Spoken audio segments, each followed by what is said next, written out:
Welcome to the Sponsored Rider Club podcast, your guide to motorsports sponsorship. Here's your host, Josh Weesey. Welcome to this episode of the Sponsored Rider Club podcast, which is powered by 4Wheel Parts.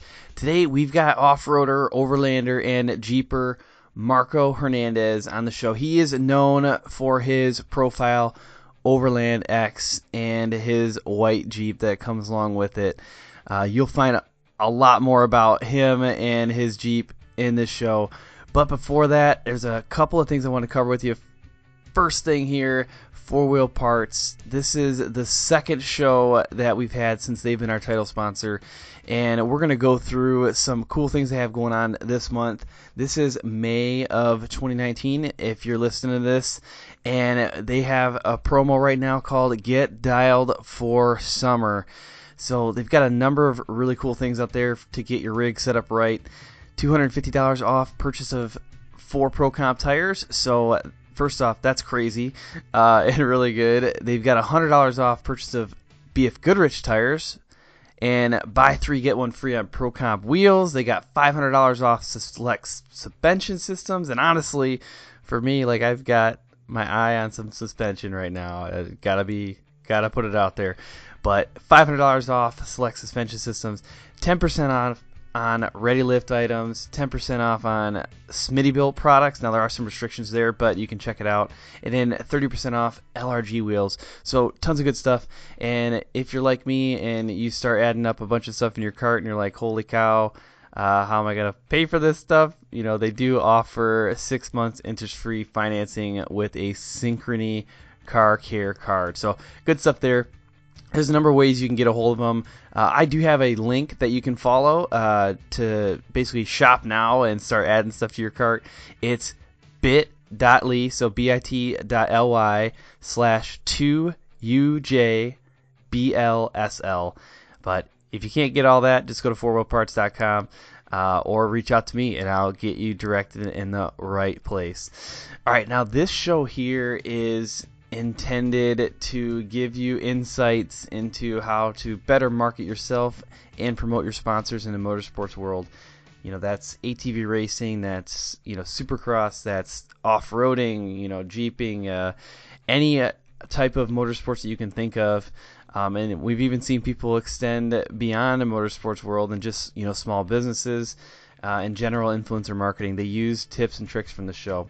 So that's what the show exists for, especially if this is the first time you've ever heard it. Now you know a little bit more about why it exists in the first place. But there's a bunch of people who make this show possible. And first off, it's you. By the fact that you're even listening to this right now, you make this show even possible.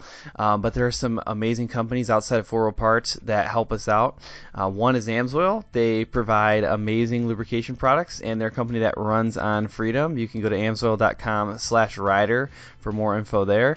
SolderWeld, they produce game-changing metal bonding technology, and they are ready to rescue your race.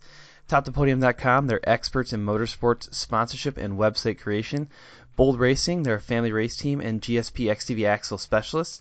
And then Crash Addict Industries, they provide human protection and extreme racing products.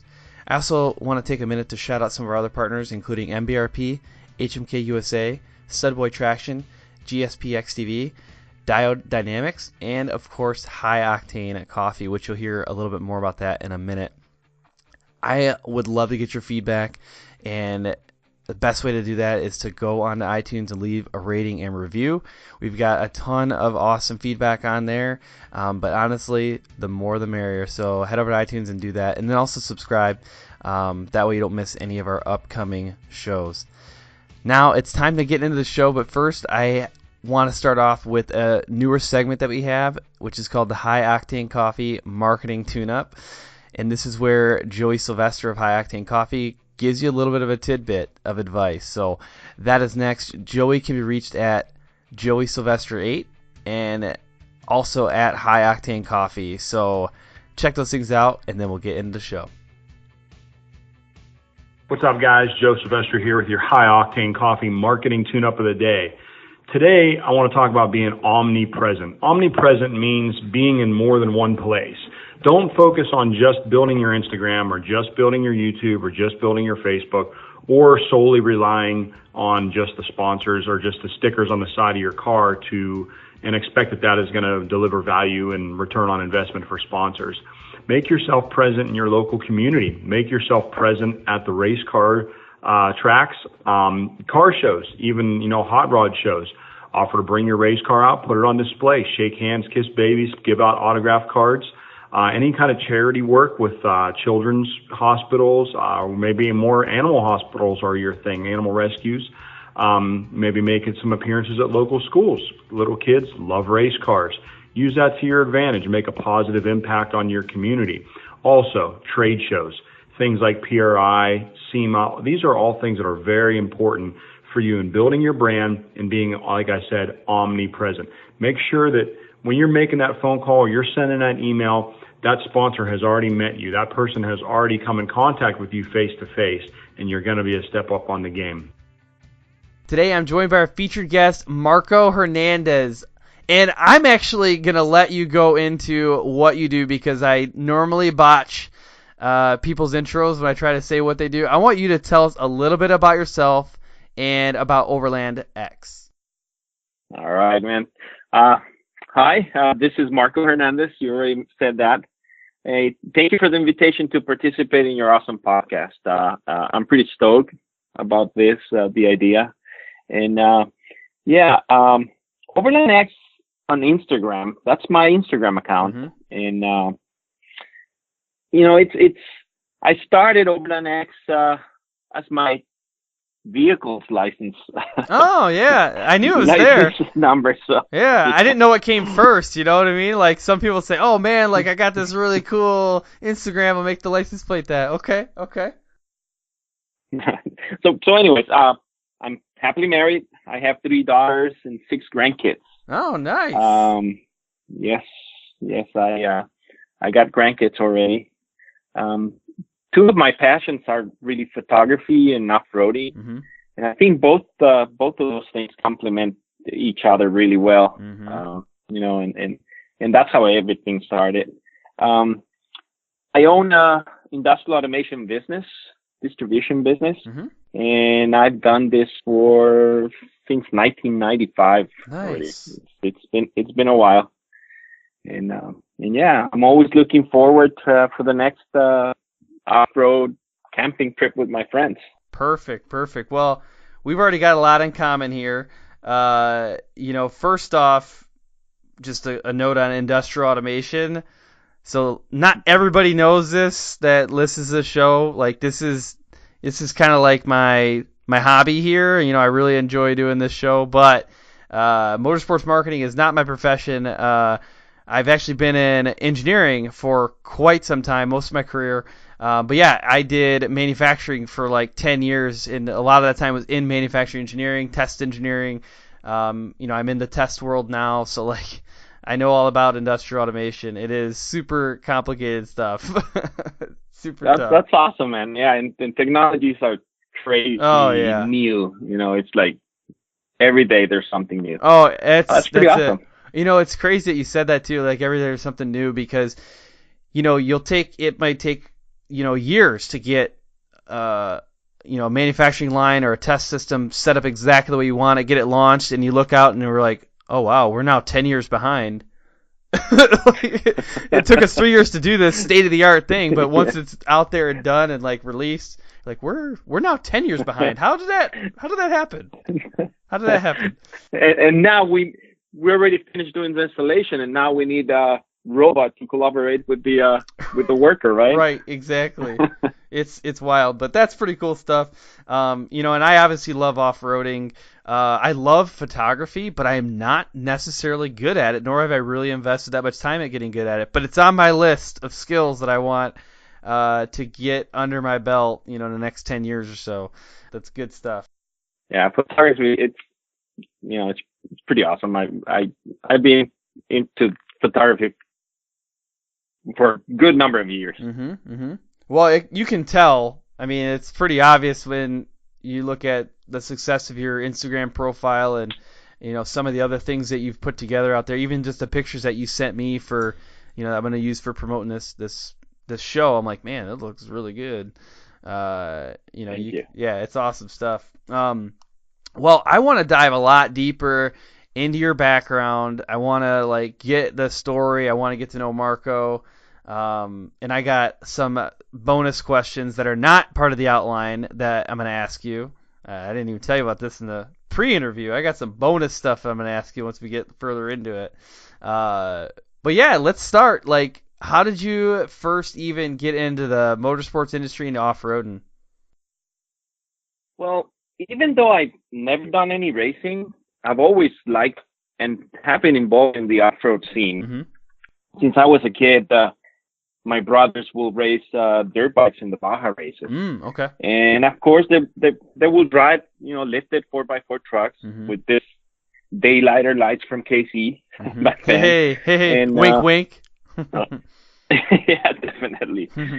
And I got my first motorcycle when I was 12.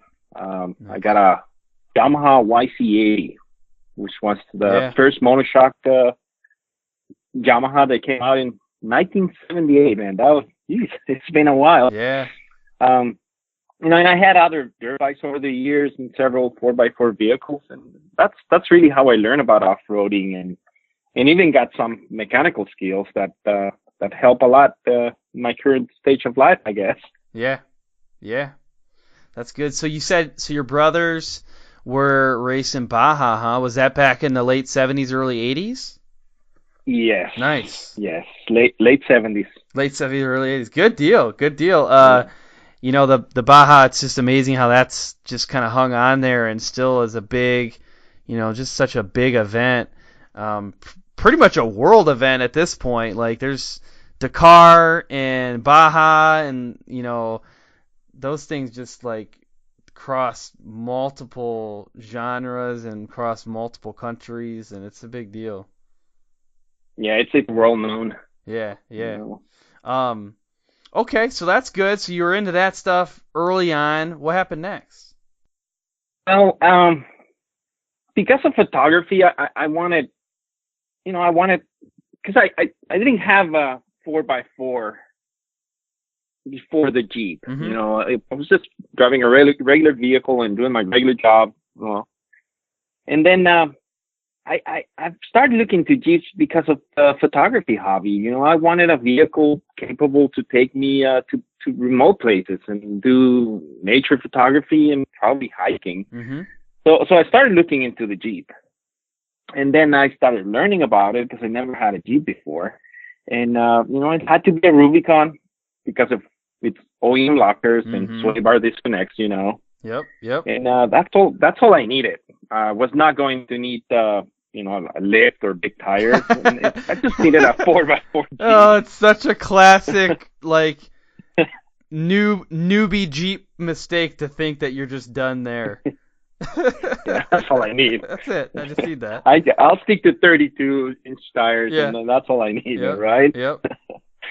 So yeah, I was looking for a Jeep, and I bought the one that I drive today, and I started going out, having fun with my wife and going off-roading, and then I came across this term overlanding, and it got very interesting. Mm-hmm. I started learning about it, and then I noticed that they had these things called rooftop tents. Yeah. And that was like, dude, I need something like that. That's gonna make my Jeep even more capable mm-hmm. and useful. So I wanted one, and then in order to get a rooftop tent, you need a roof rack. Mm-hmm. So I went out looking for one. I got one, then the rooftop tent, and then I noticed that the roof rack had mounts for accessory lights. So I went out to look at the KC highlights because that's the lights that I've always known, and mm-hmm. and I got a set of Pro Sport LEDs. Mm-hmm. But then I noticed that I was going to need a controller for the lights. Yeah. And at that point, I at that point I realized, I just need to get organized and start writing a list of what I really want to do with the Jeep. Mm-hmm. And I started doing research and watching videos and learning about the overlanding and Jeeps on YouTube. And that's how it started. That's perfect. It's so I'm giggling over here uncontrollably because, if I could take you back to when I decided to get kind of back into the Jeep community, because I took a 14-year break from Jeeping, and I told my wife, I was like, yeah, I'm just going to get just something simple, just something to get around with, play a little bit with. And then every time I looked, so I started, I was like, I'm just going to get an old beat up something, just enough to get me down the trail. And then I started looking, I was like, oh, wow, these newer ones are pretty nice, and I was like, well, it'd be cool to just have this. And what about that? And then I was like, I'll just do. So either way, I bought a Jeep. I bought a 2015 JK, white one, so pretty similar to what you got. And I was like, this is awesome. I drove it for a little bit, and I had everything on it, or, a decent amount. And I was like, but I want to do so much more.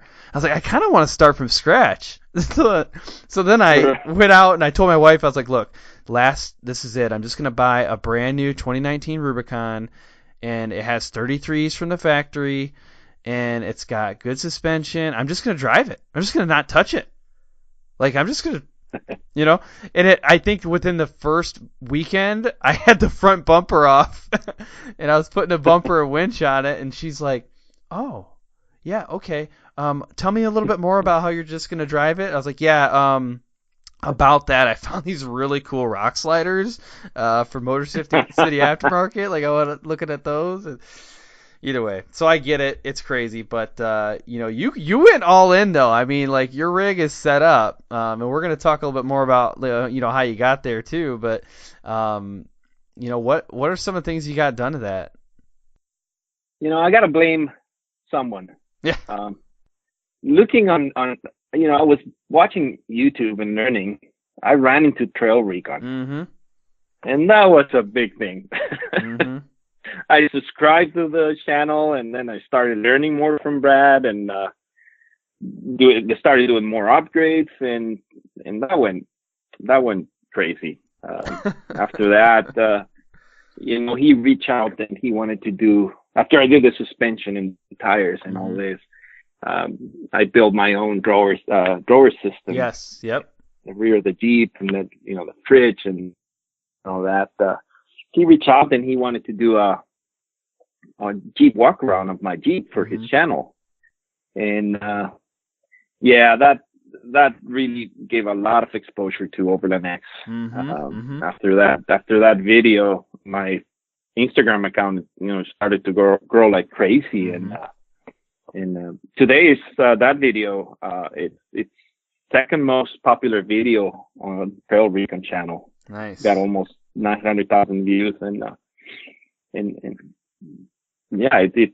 after that we became really good friends, and we think pretty much alike, and now we travel and we wheel together very often. So that put things in a different perspective, I think. Yeah, definitely. It's interesting digging into people's stories. That's why I want to do that, is help listeners uncover how things can change with, sometimes it's a one big event, sometimes it's, years and years of development or years and years of practice, and in this case it's probably a little bit of both, right? You had years of this exposure, you're learning photography, you start getting into this, you build this Jeep, and then all of a sudden you get some new exposure. It seems like it's coming out of nowhere, but really there was a lot leading up to it, and then you get this one big event that's just from there on it's just starts setting things off. And it's kind of funny, this show, there's certain guests that come on that everybody else talks about. So in the snowmobiling community, there was a time when Sean Endel came on the show. He's a backcountry snowmobiler. He's been on twice, But it turned into the Sean Endel show for a little bit because everybody came on like, oh man, and my buddy Sean, he did this and this, he's so cool, and I was like, man, this is a Sean Endel show.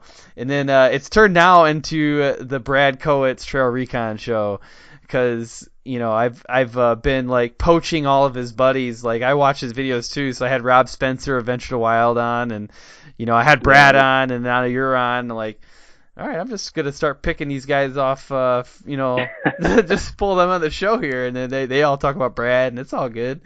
It's pretty awesome. Yeah. Yeah, we got a lot of stories to tell. Definitely.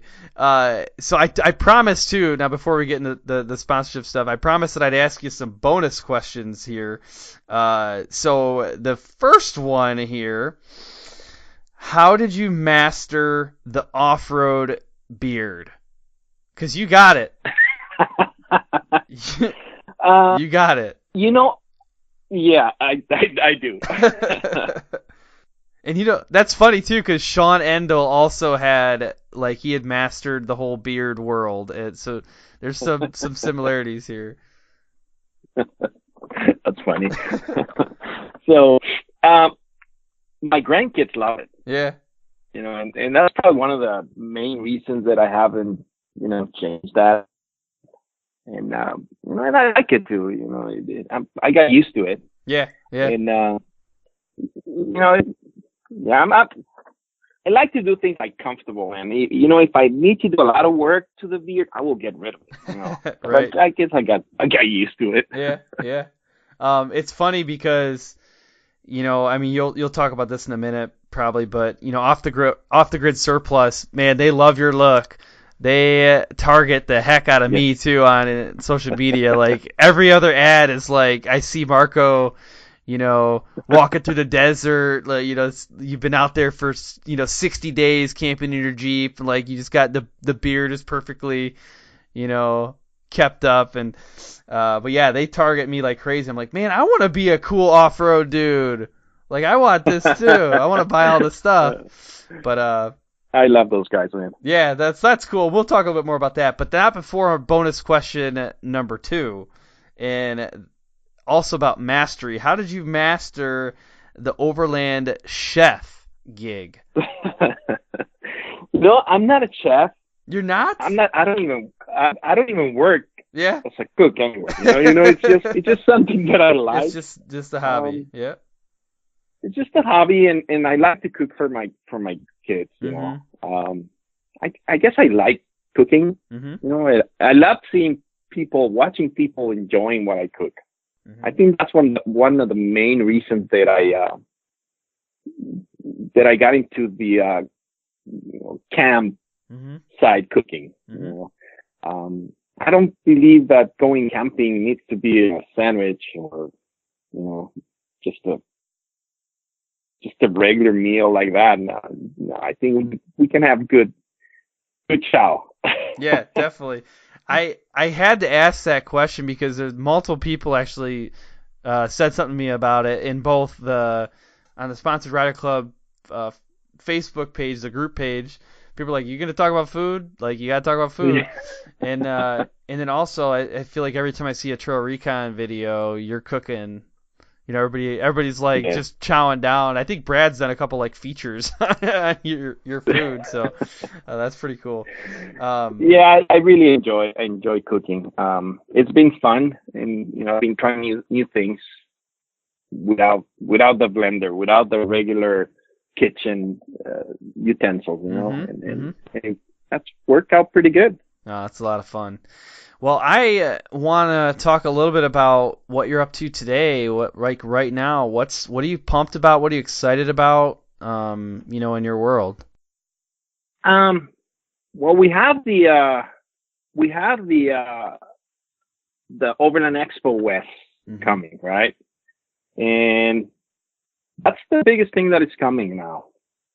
I'm gonna be at the four-wheeler Overland Adventure deal that they got going there. I'll be representing VTX wheels. Okay, nice. And I'm pretty stoked about that because there are 20 guys invited from all over the U.S. with different rigs, and we're gonna be camping for 3 days, and meeting all these people. That I'm pretty stoked about that. Very good. And then we have the expo. Yeah. Mm-hmm. It's gonna be a busy year too. We have a bunch of trips planned, and it's gonna be fun. Very good. Very good. Well, what I want to understand next, before we actually get into kind of like the sponsorship tactics and strategies section, is who are some of your current sponsors and partners? Who are the people that you're working with? I work with really awesome companies. These people are really passionate about what they do. That's what they make them great, I think. Mm-hmm. I work with KC Highlights. Everybody knows KC. Yeah, definitely. Great company, great people, super supportive.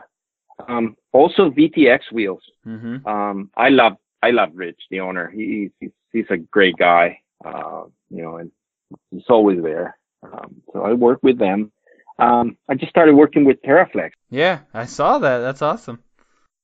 It's pretty awesome. I changed the whole suspension on my Jeep, and I'm pretty happy about how it ended up. And the company's just super good. Their customer service and everything. Free Spirit Recreation, mm-hmm. my rooftop tent. Mm-hmm. I got the automatic rooftop tent, yeah. one with the remote control. That thing is wicked. It's so cool. Oh man! If you are over 50, that's great. It looks awesome. Yeah, it's a great product. 67 Designs. I worked with them too. Deadman Off-Road, the Earth Anchor. They're great guys. Mm-hmm. And of course, Off the Grid Surplus. Yes. The apparel that they make, I really like it a lot.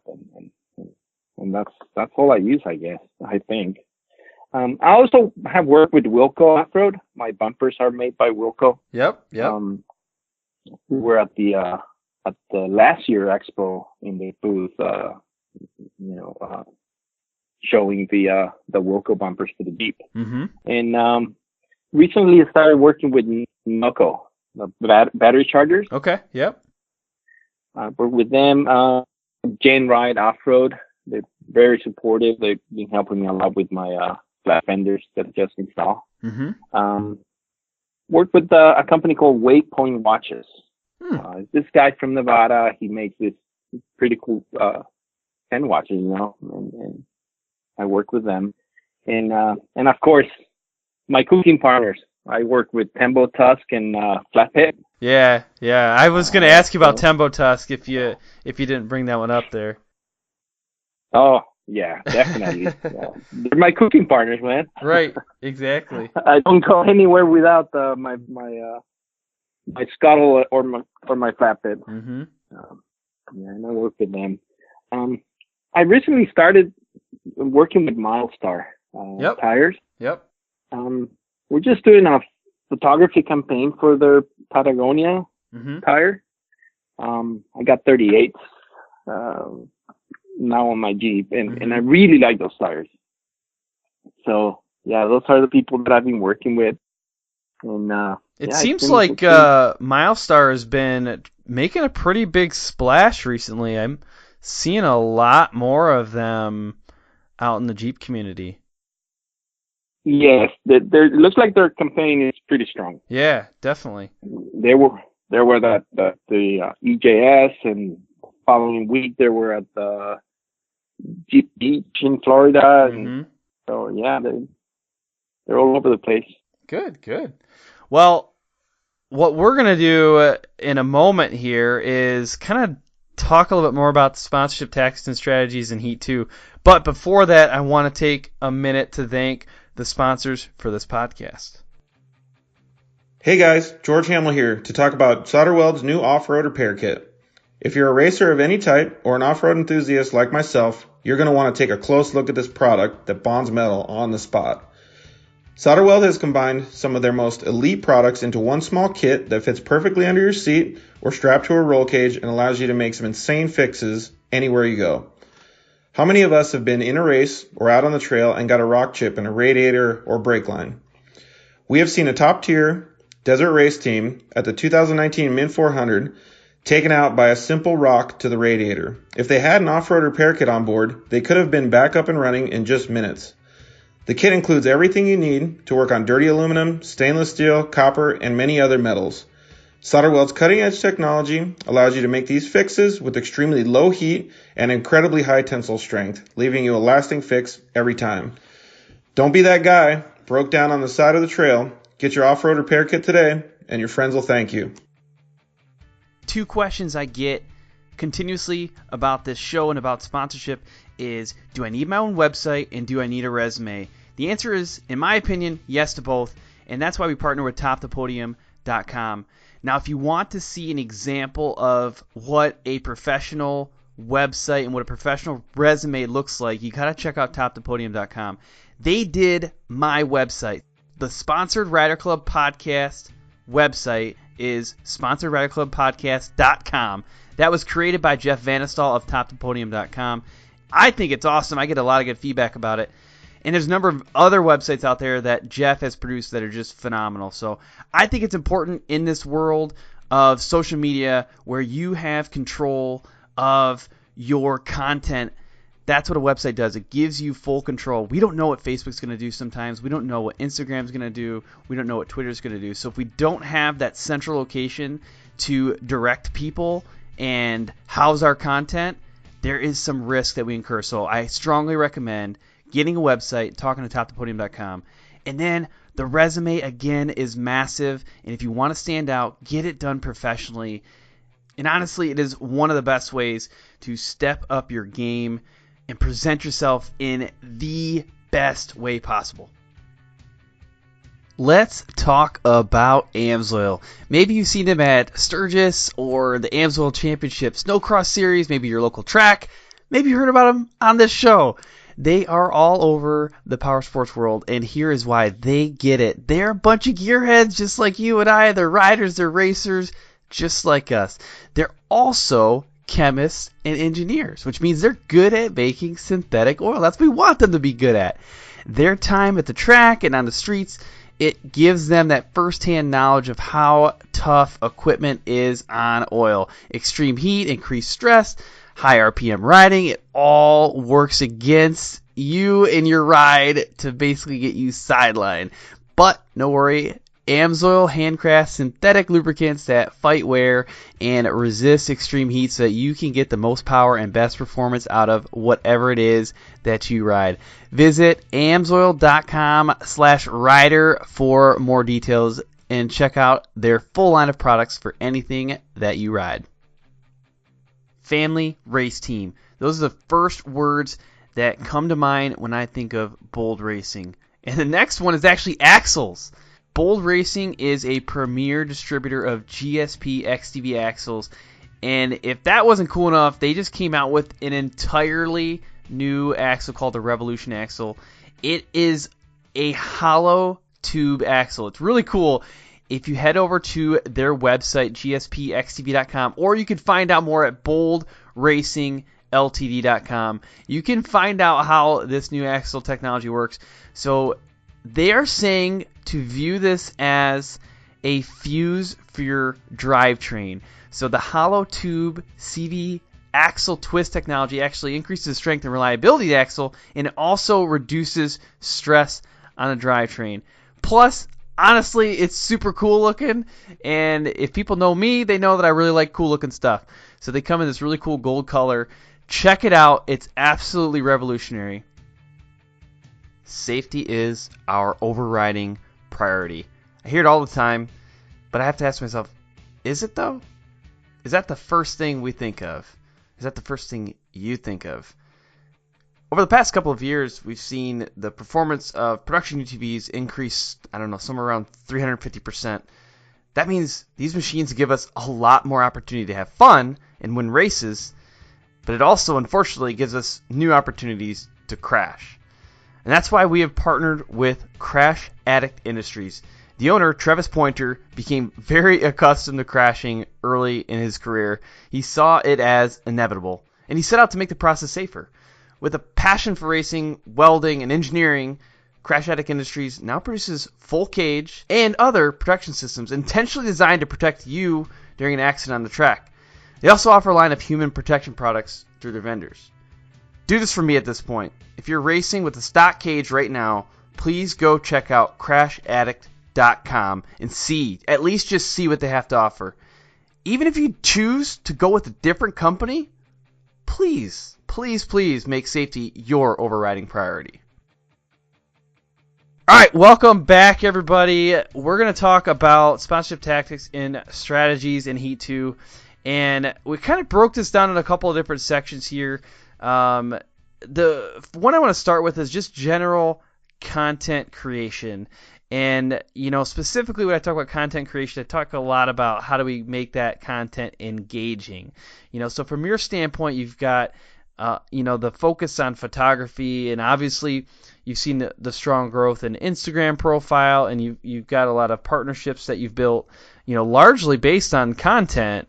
So let's talk about, from your standpoint, what do you think are the critical elements to putting together engaging content?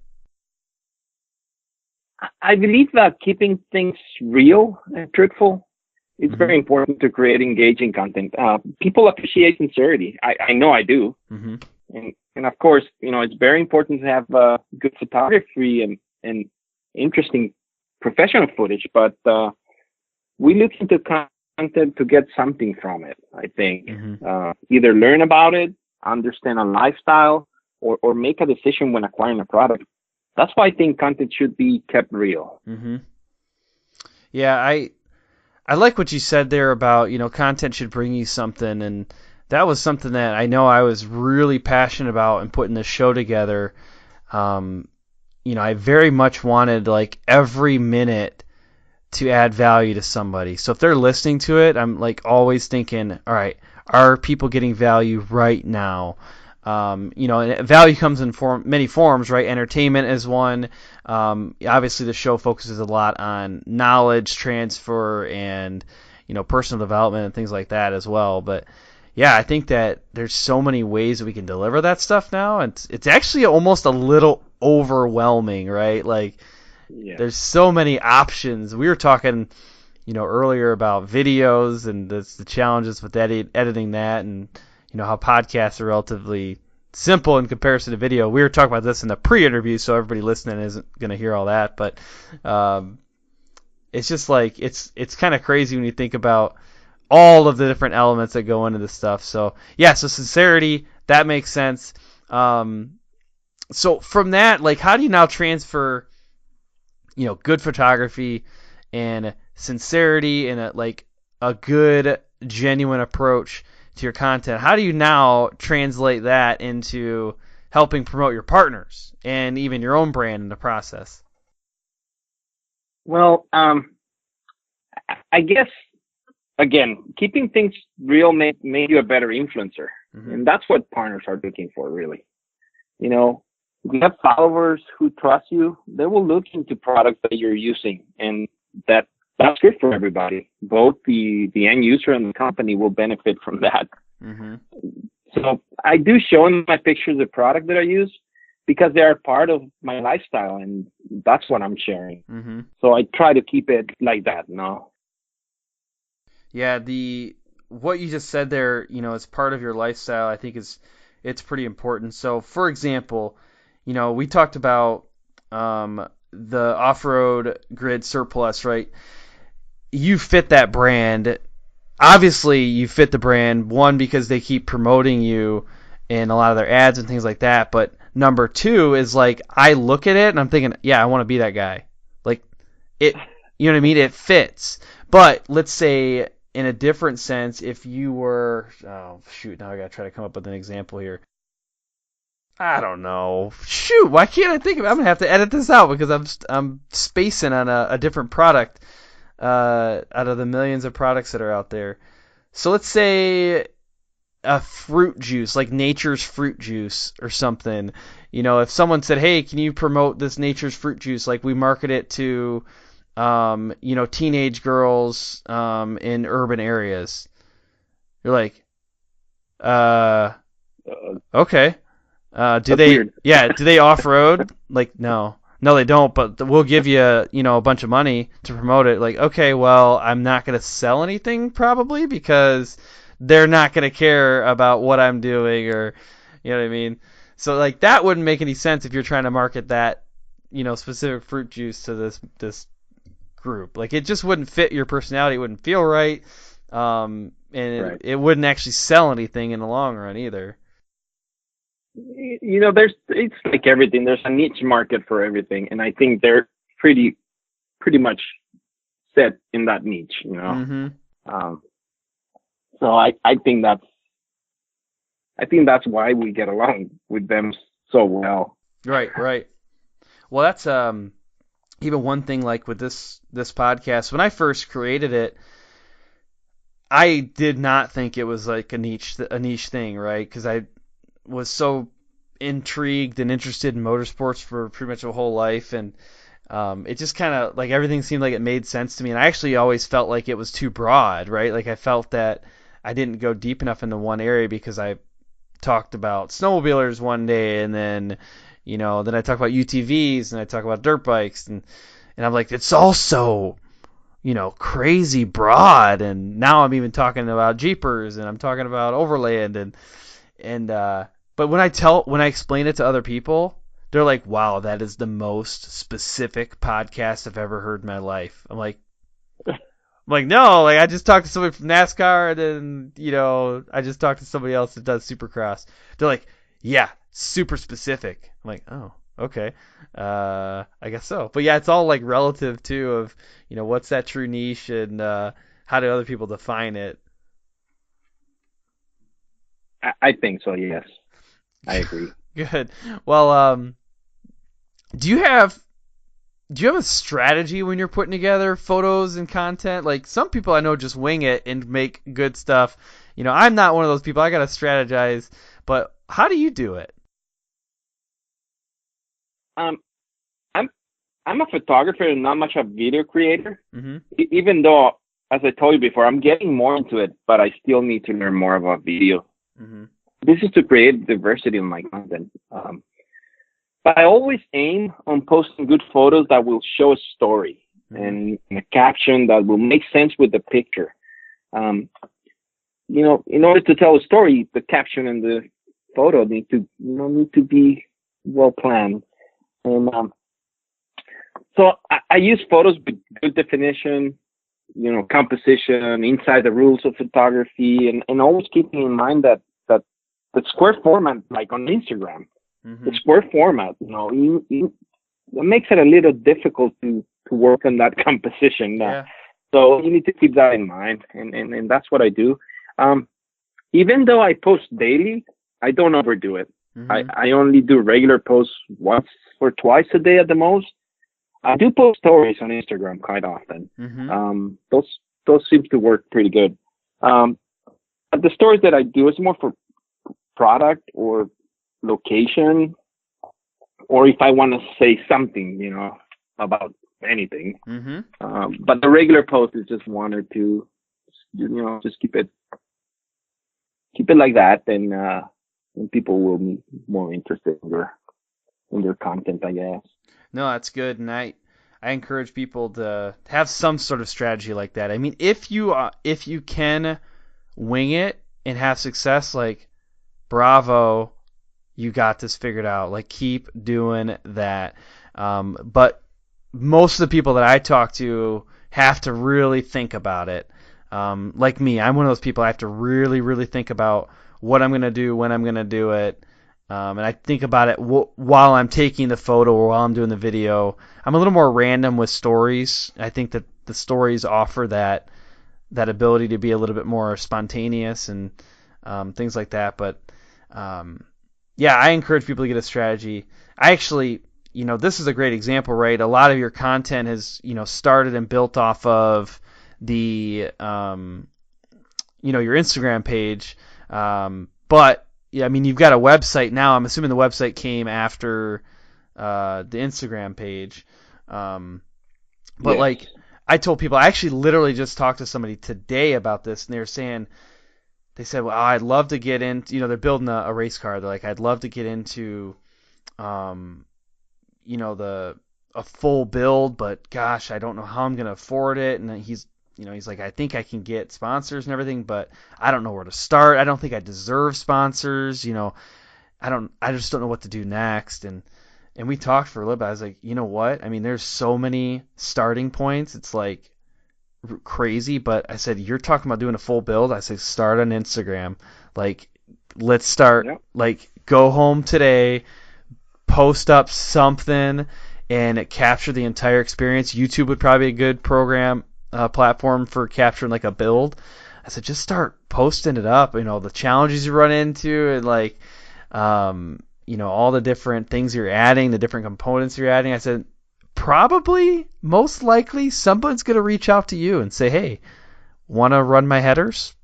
Want to run these tires? It's a good starting point. Especially, keep it real again. Mm-hmm. Don't overdo it, and just be truthful. And people like that. Mm-hmm.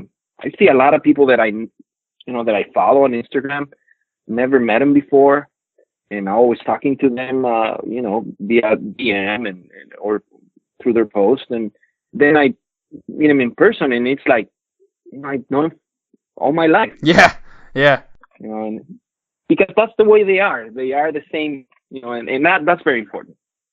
Keep it real, be yourself, and people like that. Yeah. Well, and what you just said too is pretty critical. It's building relationships. And I've done the same thing. I mean, I've literally, people think I'm crazy when I tell this story. And my friends over at Bold Racing, we joke about this every time, but Jimmy Moore, he's the owner of Bold Racing, and years ago, this is going on probably about a little more than 2 years now, he reached out to me and said, hey, I'd like to be a part of what you're doing, and I was like, that's great, and then shortly after that, this has been August of 2017, he's like, hey, you want to come out, stay with my family, and go race across Nevada? And I'm like, yeah. Of course. When can I? He's like, well, you're going to have to sleep in our motorhome and, help out with the car and stuff. I'm like, okay. And I tell people that, I'm like, hey, I met this guy online, and now I'm going to sleep at his house tonight in Nevada. And they're like, what? You're crazy. I was like, yeah, but I feel like I know him better than like my neighbors, right? And right, yeah. They actually have two examples of that where I flew somewhere to go meet somebody that I met online to like hang out with and ride snowmobiles, or in this case do the desert race. But it's like, what? Who does that? Right. Yeah. No, it's the community. Right, you're part of a community, and that's how it works. So, is that how you did it then? Like, have you always started with, something on social media and built a relationship from there? Or is it, you meeting people at events? I mean, how have you built these partnerships and these relationships in the Jeep and off-road community? I've been very lucky to form this relationship. It's either by getting reached out by a company or by someone, or being recommended by another person, to the company. That makes me kind of proud of creating a reputation of a trustful person. Mm-hmm. I've been lucky. I do reach some companies, when I want to test something, but but most of the time it's through other relationships that I get reach out by companies or people. Mm-hmm. No, that's good. We've actually done a pretty in-depth segment before with Joey Sylvester. He's the owner of High Octane Coffee. He's been on the show a couple times now, and we've got a partnership where he'll come on the show and he does these little tidbits. It's actually, for people listening right now, you didn't hear it, Marco, because I edited it in later. But there's, we do these marketing tune-ups, this basically this little segment where Joey will share, his his ideas, his content, and these little quick blurbs. Well, either way, we've done this on multiple segments with him where he talks about the element of preparing for someone to reach out to you, the attraction versus the hunt. Yeah. If you want to get a strong, product sponsorship or some other type of partnership with a company, go into attract mode. Get the content locked down. If you're a racer, build your racing program up, get some consistent wins, get some consistent finishes, and start getting it to the point where they cannot ignore you. And then you never even hunt. They reach out to you. So, Joey's talked about that before and the show, and then the marketing tune-ups. So yeah, it's pretty interesting how that stuff works. But, from your standpoint, in the Jeep and off-road community and people reach out to you, that's step one. How do you now sustain that? How do you keep a good relationship with, these companies? I think being honest and being active is very important. Go out there and explore and share those experiences. That keeps the fire going, I think. I try to keep the communication with my contacts. Always talk to them and send them pictures or, just be in touch. Mm-hmm. One time, I asked one of my sponsors and I said, what do you expect from me? What do you need me to do with your product? And I love his response. He said, Marco, just keep on doing what you're doing. Mm-hmm. And that means a lot to me because I'm keeping things real, and I think it's working. And I think I'm providing something to the community while doing something that I love, which is this, mm-hmm. And, so you can't get better than that, man. No, that's good. And I do want to highlight the importance of asking that question that you just brought up there. What do you expect from me? Or, seeking feedback. What can I do better? What can I do different? Because you might run into a situation where somebody says, yeah, I expect you to do this, this, and this, and this, and I don't believe you've done that, right? And you might not even know because maybe you didn't ask, or, maybe their expectations have changed over time. I think that's a really good question. That's why it's important. Mm-hmm. That's why it's important to, keep the communication going. Mm-hmm. Because I understand things change, and maybe they got different ideas now and they want to do things differently. And if you don't ask, you never know. Mm-hmm. So I think it's very important. Definitely. Well, I'm curious, who was your first sponsor that you connected with for Overland X?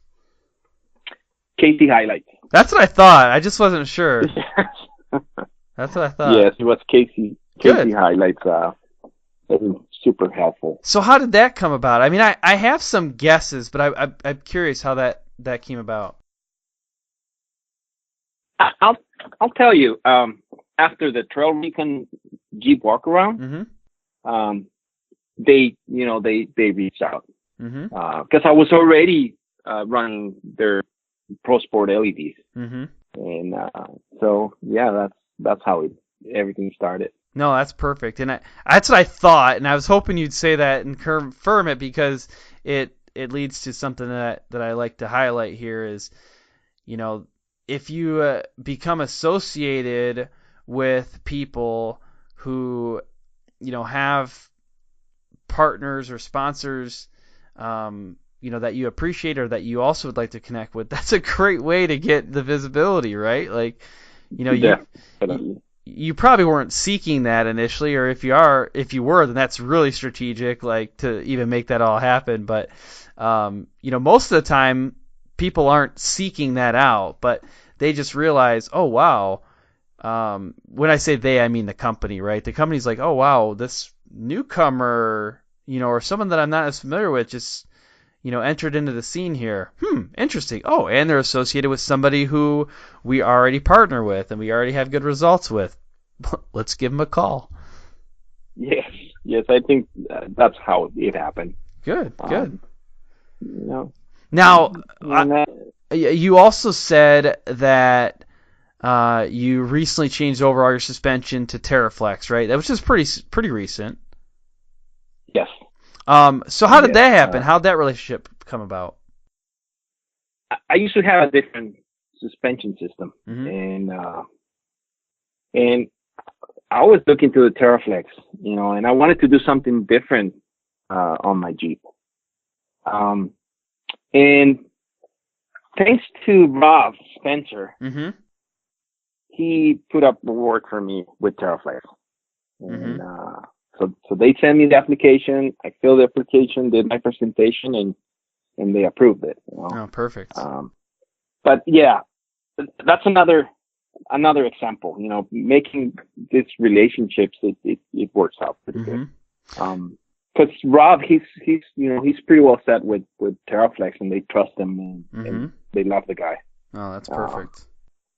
So yeah, he recommend them, you know, recommend me to them, and that's how it started. Yeah.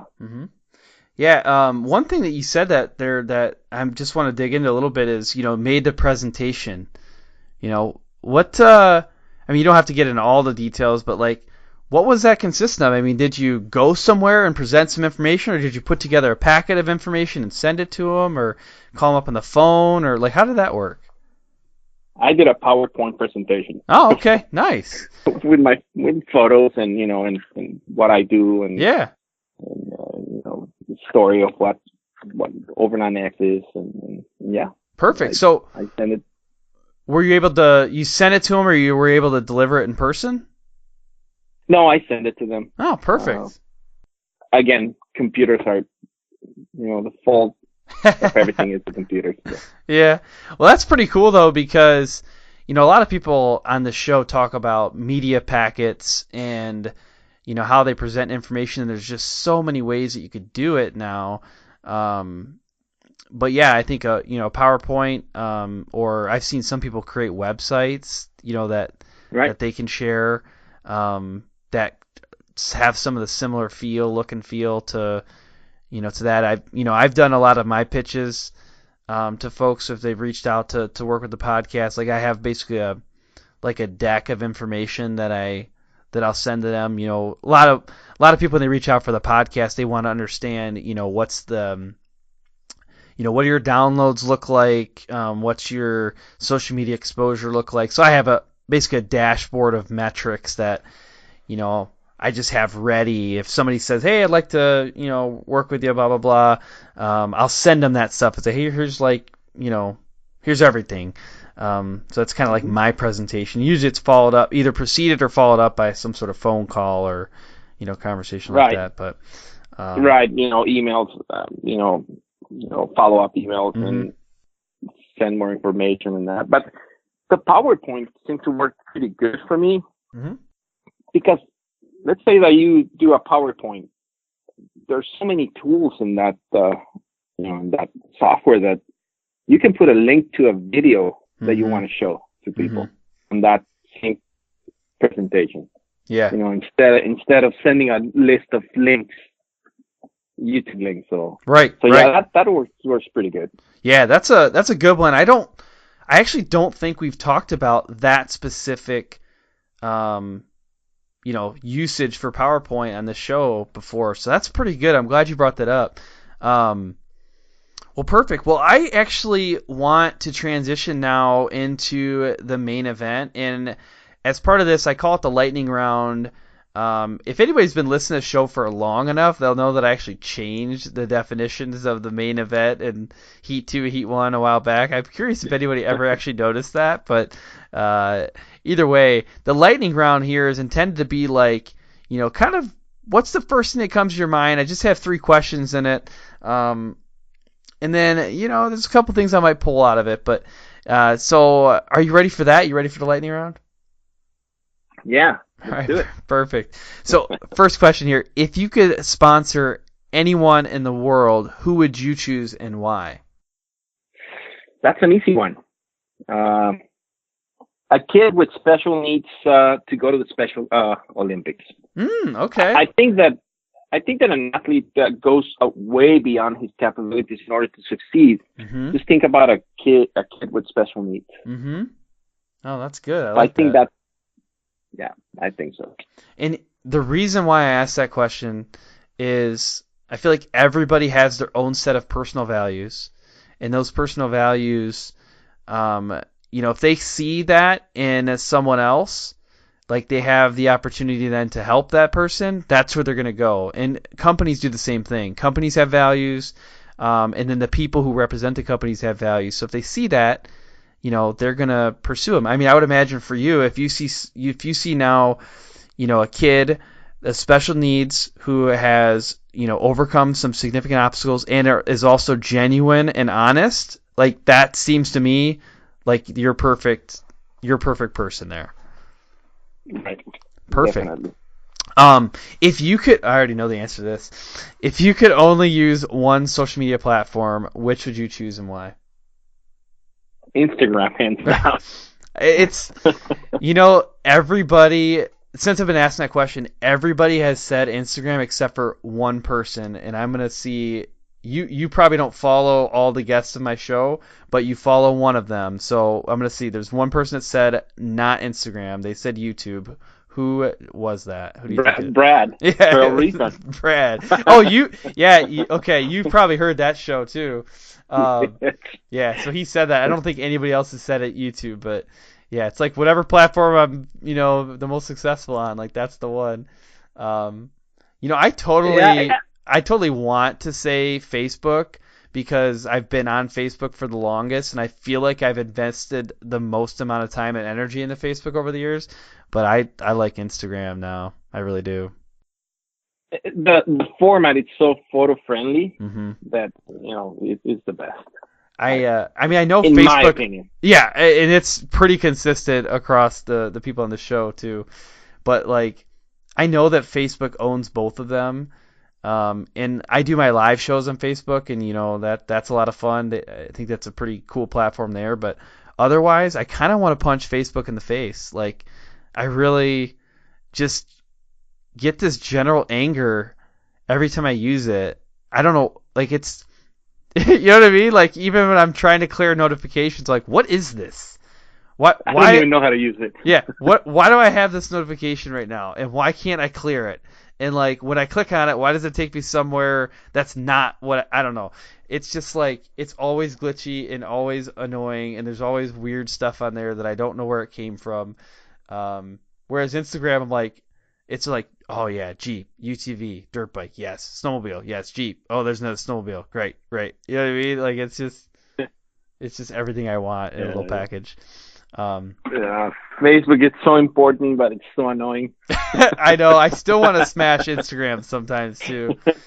I do a lot of reading, and actually, people don't always know that, but I pull some of the concepts into the show after I'm reading books. But this one book that I'm reading right now, I don't even know the name of it. I read so many books, I don't even know what I'm reading half the time.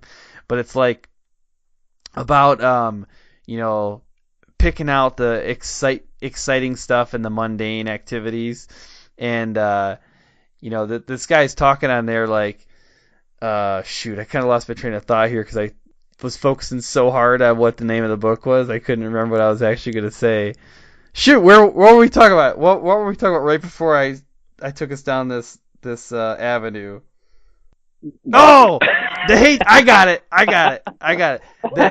The why we hate like social media and stuff. And this guy's like, like, look, social media came out there, and for some reason, humans think that now their value is determined by how many people press like the little heart thing, or the little like button.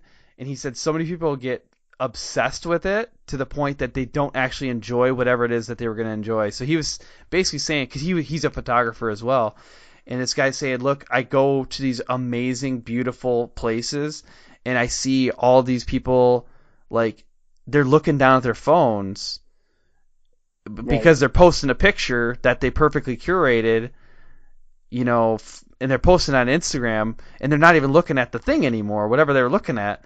And he's like, man, I can't tell you not to do that because that's what I do, and I'm a photographer and I love that. But he's like, I just need to tell you to don't obsess about it. Do it, move on. And I thought that was pretty interesting. Yeah, that's why it's important to have a strategy. Mm-hmm. You don't have to think a lot. Just do what you're doing, and that's it. Right. That'll keep it a lot easier. Exactly. Well, Marco, who has been your biggest supporter? All of my sponsors are pretty good companies. I've worked with them, and they're being excellent supporters, really. Also friends that I meet on social media, and but if I had to mention someone, I had to say Trail Recon. Mm-hmm. He's been that launch pad for Overland X. Mm-hmm. Brad's channel has given me so much exposure that that turns him into my biggest supporter. Right. And not only that, the guy's a great friend.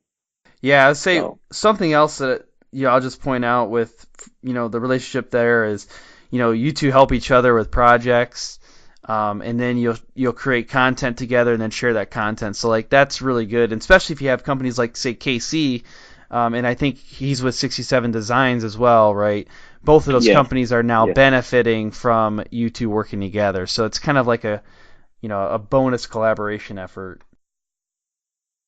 Yeah, even though we have some different brands, mm-hmm. But yeah, the main brands, we use the same product and we test the product. So that makes it a lot easier to create content. And, right. And it puts some value to it. Yeah, definitely. Well, hey, we're at the finish line now, and that means it's time to wrap up. So, Marco, if there's one thing that you would like to leave the listeners with, if they forgot everything else that we talked about, what would that one thing be? Easy one. Keep things real. Mm-hmm. It creates more interesting content. I wish that I had documented all of the answers to that question, as I was doing this, because you probably know this too, especially being in industrial automation, but you probably do this every now and then. I kind of want to see data and trends and stuff like that, and that one's got to be up in the top 3 to 5 things. Keep things real, be sincere, be genuine. That's a lot of people say that. A lot of people also say don't quit, never take no for an answer, kind of a mentality, but it's pretty crazy that how consistent, honestly, the people who come in the show, how consistent they answer that question. It really shows that there's fundamental similarities in the motorsport sponsorship world about how people think and act and work with their partners. It makes your life easier. Right. Right. Right. You don't have to be posing. You don't have to be, a lot easier. Yeah. You don't have to be somebody else. If I tried to be you right now, one, I would fail at the beard because I've been trying my whole life and, it's just, I can't do it. But, yeah, but I couldn't, I'm not you. I can't do the same things that you do. And if I even tried, people aren't going to see it as genuine because it's just that's not who I am. Yeah. Good. Same here. Right. I couldn't do a podcast like you do. Right. Yeah. It's interesting just how unique, how similar so many people are, but yet very unique, and how they can, leverage and exploit their own personal strengths and, use that to help others. Definitely. Good deal. Well, how do we connect with you? What's the best way? I'm on Instagram at OVRLNDX. Also Facebook, same name, OVRLNDX. My website, OVRLNDX.com. Mm-hmm. And my email is OVRLNDX@gmail.com. And you got some consistency there. I love it. Yes. It's hard sometimes to get that. Like, I know I've seen people where they build their, their Instagram or their Facebook, they got the same term, and then their Twitter is different, and then their email is slightly different. It's because you don't think about it at first, or you can't always get them all to line up. So that's good, man. I appreciate that consistency across all those platforms. Thank you very much, Josh. Good deal. Well, hey, I also appreciate you taking the time to chat tonight. That was a lot of fun.